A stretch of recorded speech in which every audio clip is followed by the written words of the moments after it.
Good afternoon, everyone, and welcome to our panel discussions on teaching grammar. Today, we'll hear from 6 panelists, each representing a different approach. Our aim is to explore what works best in classroom, especially in South Africa. Let's start with some introduction questions. There are 3 main ways teachers can teach grammar: meaning-focused approach, where learners speak and communicate naturally; form-focused approach, where learners focus on grammar rules; balanced approach, which combine communication and grammar instruction. We'd like to know what and why each parent prefer. So, my first question is, which approach do you prefer most? Focused, form balanced, meaning focused, or a balanced approach?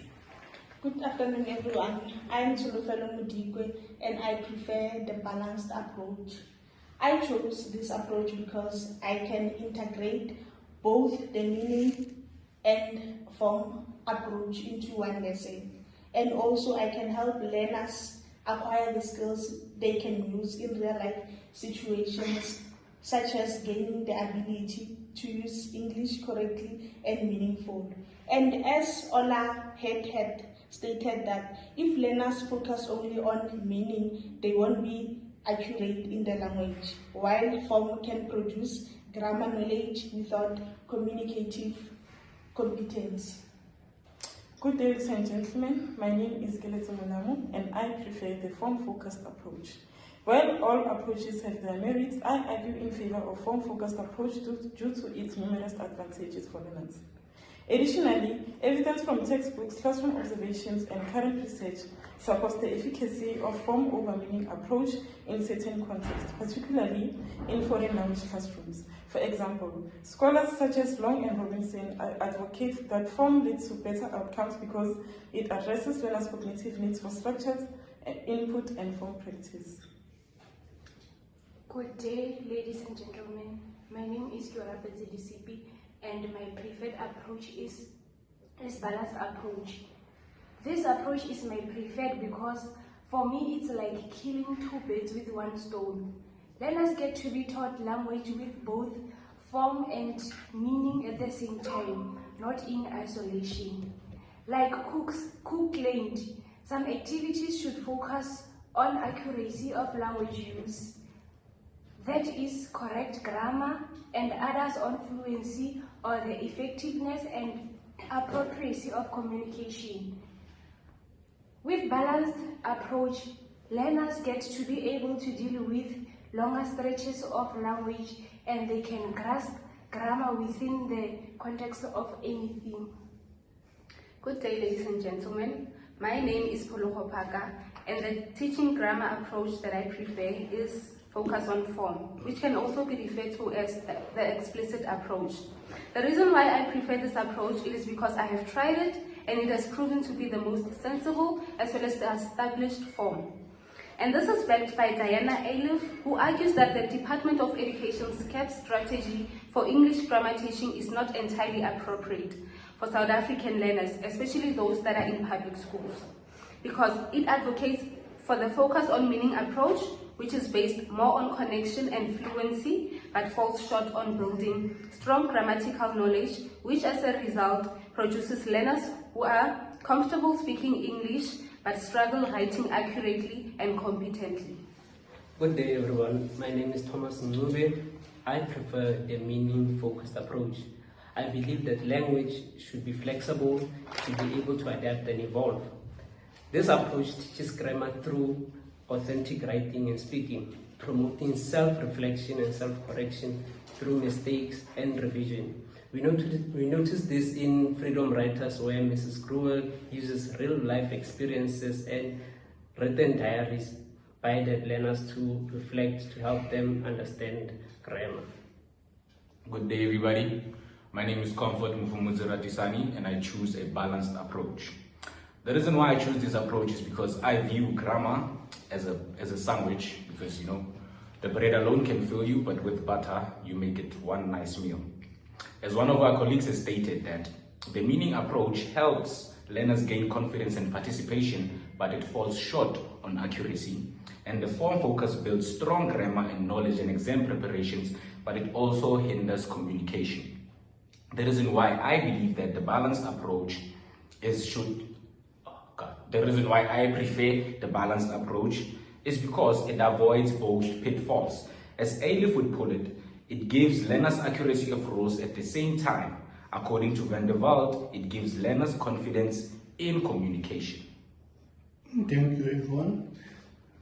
Then, as we all know, teaching is not just about the learners. It also affects how teachers work in the classroom. Some approach may be easier or harder to manage, and some help teachers see a progress faster. We want to hear how you choose approach benefit you as a teacher.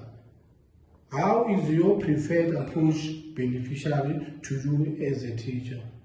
Well, it is beneficial because I get to give learners the best of both worlds by blending both the form and the meaning approaches. And as a teacher, I get to meet all learners' needs by using balanced approach.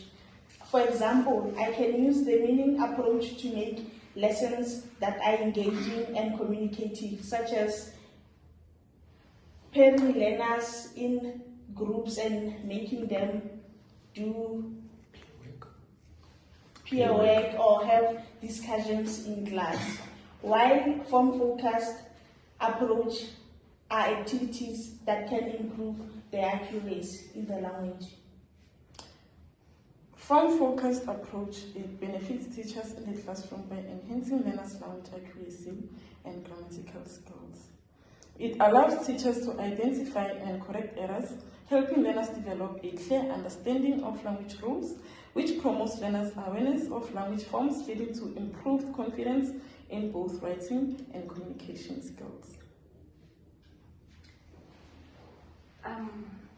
According to Elise Tudawan, the balanced approach can enable the teacher to be aware of the mistakes and errors that learners can make, and the teacher can provide correction. This saves time for the teacher, and they get to move on to other things so that they can be able to finish the syllabus as it is planned. Meaning-focused approach makes lessons dynamic, interactive, and promotes co-learning or cooperative teaching. It allows the learner to use their experience to design meaningful activities. Learning tends to become more memorable and fun. The adaptable linking of the lessons and to real-life experiences, meaning grammar is understood as a tool of communication instead of just rules. The focus on form approach is beneficial to me as a teacher because not only does it focus on making the lessons more engaging, but it also produces good writers and it also produces prudent speakers because it balances both meaning and accuracy. It motivates learners as well as encourages long-term acquisition. A balanced teaching makes my job practical and realistic. A focus on any of the two will end up with learners losing their attention and participation, a problem that Alice warned us about. When balanced, I see progress in both confidence and accuracy, which motivates me. It allows me to meet what Alif says are curriculum demands for grammar to prepare learners for exams and the communication that a multilingual classroom demands, as stated by Van der Waalt and Evans. So the benefit balancing both approaches brings is that they allow me to meet both needs without feeling like I'm failing on the other side. Thank you. Now, the next question is, every teaching approach has a challenge. In South Africa, classrooms are often multilingual and large, and teachers need to prepare learners for exams. Some approaches may be hard to implement fully in context. Now, we want each panel to consider the challenges of their preferred approach. So our last question, what are the disadvantages of your approach in South African classrooms?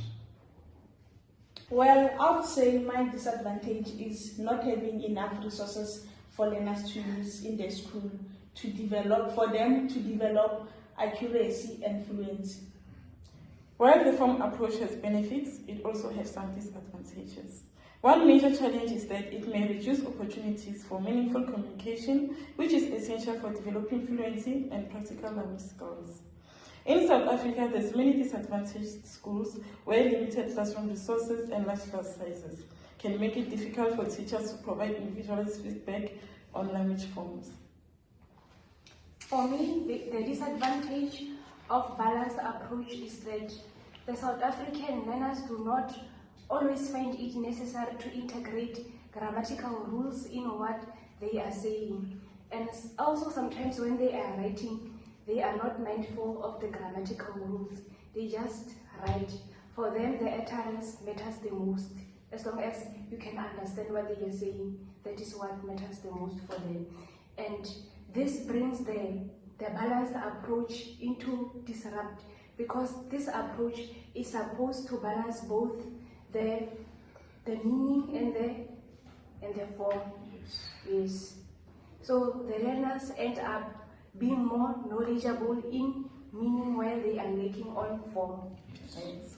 As to meaning-focused approach, challenges is mainly with large classrooms, as assessment needs to be done effectively, which will be a challenge since others won't have the chance to be assessed.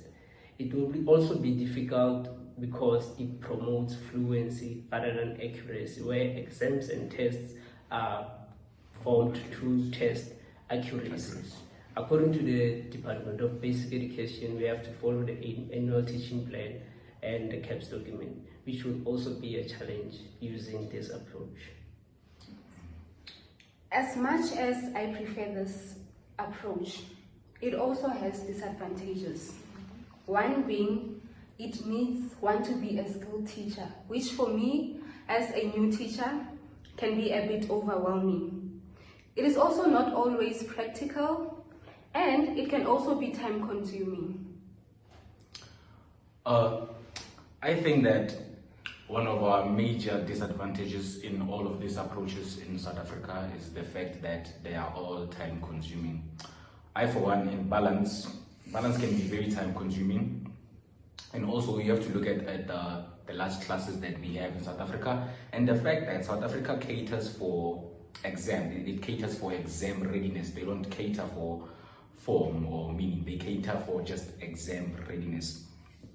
And another thing that I've seen is that because of the diverse route in different languages and multilingualism in our classes, this makes learners need a different level of meaning and focus form approach, just like Van der Walt said. And they also carry a potential confusion because overcorrection during communication can reduce fluency, and in the other hand, delayed correction may reduce accuracy benefits. This opportunity, and thank everyone of you for participation in our discussion. You may have a wonderful day. Thank you. Thank you.